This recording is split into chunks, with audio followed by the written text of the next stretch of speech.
तो क्या हाल चाल है सभी के। जर्मनी आना चाहते हो? ज़रूर आओ। मेरा भी जर्मनी में कुछ 1 मंथ होने को है, तो मैंने सोचा क्यों ना एक वीडियो डाल के आप लोग जो स्टूडेंट्स इंडिया में बैठे हैं उनको कुछ हेल्प हो जाए मेरी वीडियोस देख के। मैंने ऐसा डिसाइड किया कि एक वीडियो अपना my first month experience in Germany, कैसा रहा मेरा एक्सपीरियंस, क्या क्या मैंने प्रॉब्लम फेस की, यहाँ आने में कितने पैसे लगे, क्या क्या मैं फेस अभी कर रहा हूँ। क्योंकि जब मैं आया था जर्मनी, मुझे मेरे फ्रेंड्स ने पिक किया एयरपोर्ट से, मुझे सब कुछ गाइड किया, तो मुझे पता है कि मैंने क्या क्या प्रॉब्लम फेस की है। तो मैं आपको इस वीडियो के थ्रू बता सकता हूँ कि मैंने क्या क्या प्रॉब्लम फेस की है जर्मनी आते हुए। मैंने जर्मनी आने के लिए सबसे पहले फरवरी इनटेक के लिए अप्लाई किया था, BSBI कॉलेज, एंड मेरा कोर्स था MA tourism and hospitality and event management.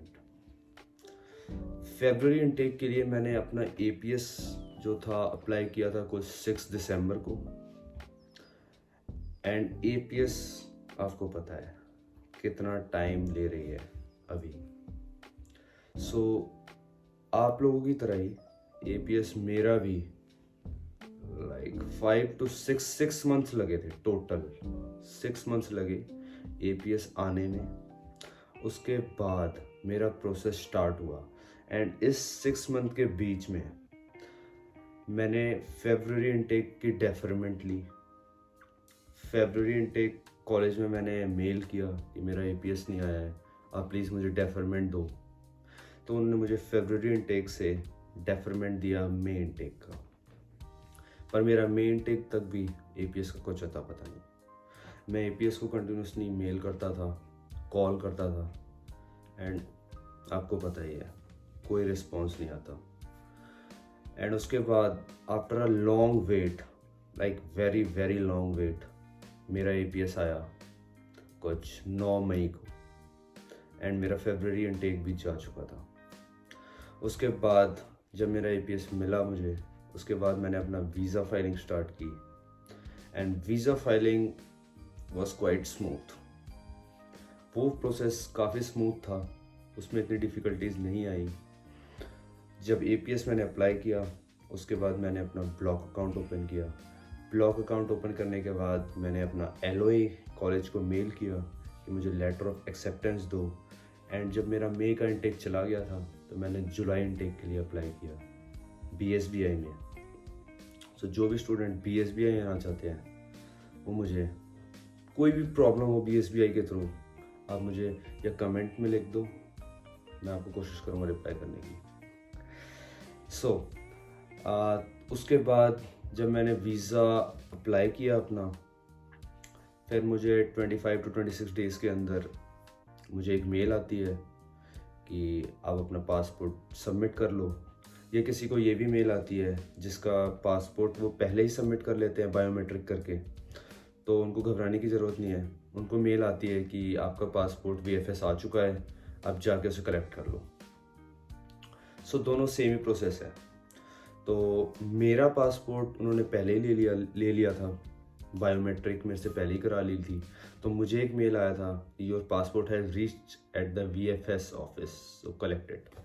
तो मैं गया और ऑब्वियस मेरा वीज़ा प्रिंट होके आ चुका था उसमें। एंड फिर मैंने टिकट कराई 13 जुलाई की। 13 जुलाई जब मैं यहाँ पे आया, मेरा एक्सपीरियंस बहुत अच्छा था, क्योंकि मेरे दोस्त मेरे को एयरपोर्ट पे पिक करने आए थे। मेरे को इतनी ज़्यादा प्रॉब्लम नहीं हुई। उन्होंने मेरे को एयरपोर्ट से पिक किया, रूम तक लेके आए, रूम दिलाया, सब कुछ उन्होंने मेरी सारी हेल्प की, सारा कुछ उन्होंने मेरे लिए हेल्प किया। तो मैंने इतनी ज़्यादा प्रॉब्लम जो कि स्टार्टिंग में आते इतना फेस नहीं किया, लेकिन जो प्रॉब्लम मैं अभी फेस कर रहा हूँ वो मैं आपसे शेयर कर सकता हूँ। जो फर्स्ट प्रॉब्लम मैंने फेस की है, जो यहाँ पे थोड़ी मोड़ी प्रॉब्लम आपको फेस करनी पड़ सकती है, वो है लैंग्वेज। जैसे कि मैं बर्लिन में रहता हूँ, तो बर्लिन में आप इंग्लिश से सरवाइव कर सकते हो, बिल्कुल कर सकते हो, नो डाउट।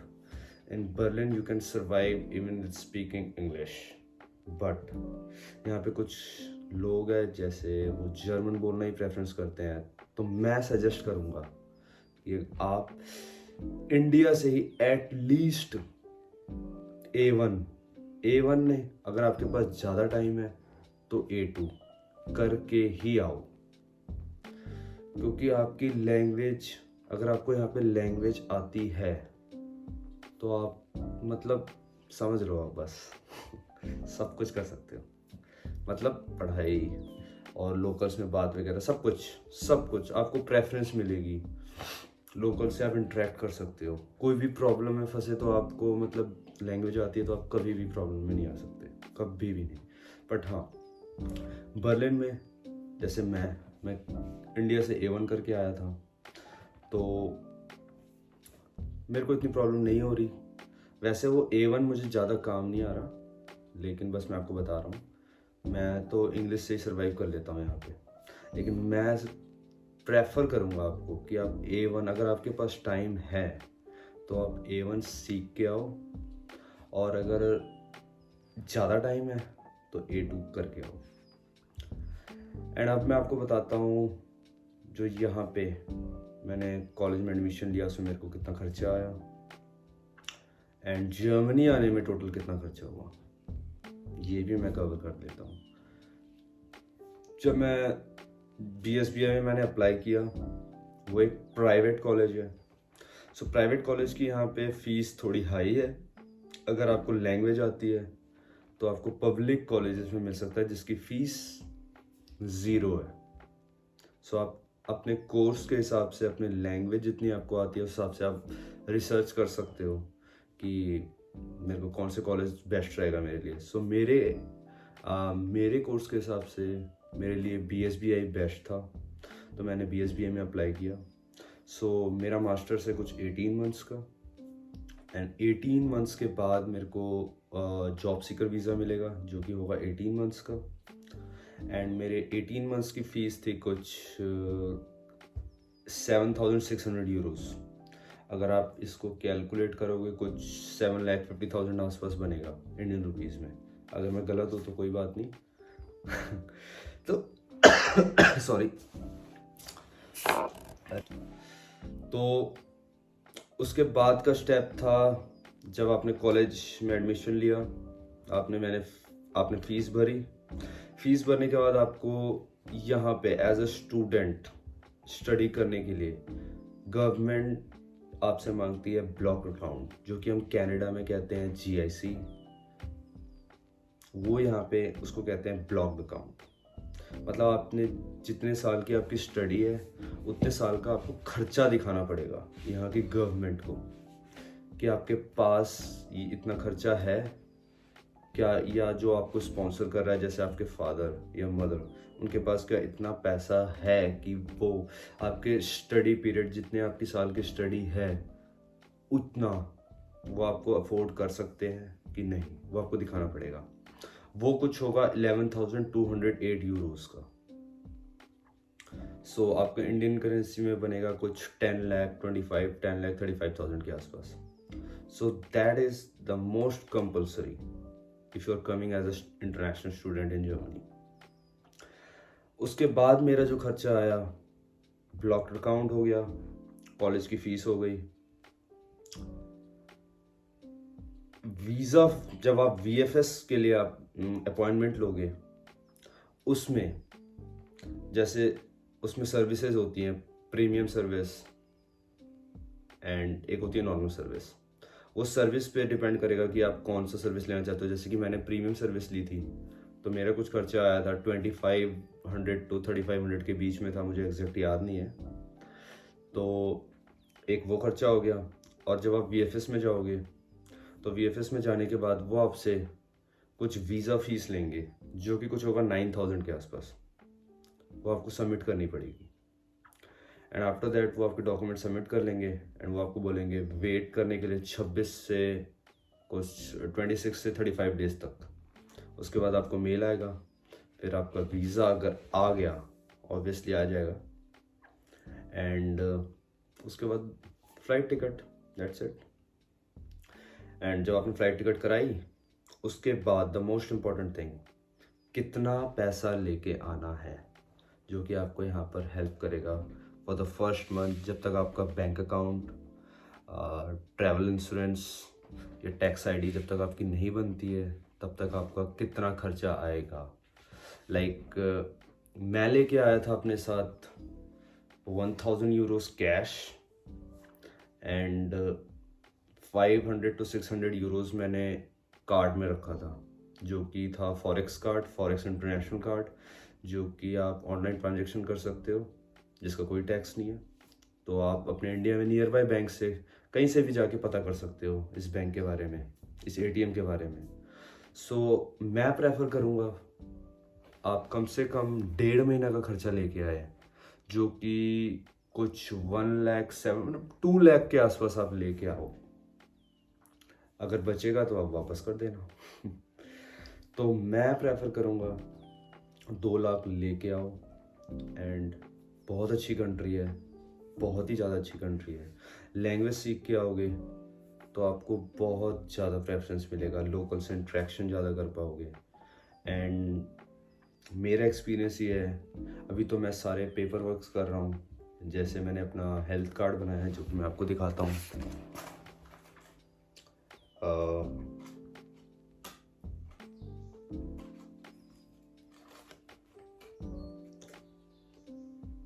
ये रहा मेरा हेल्थ कार्ड यहाँ का, जो कि आपको भी आके अप्लाई करना पड़ेगा।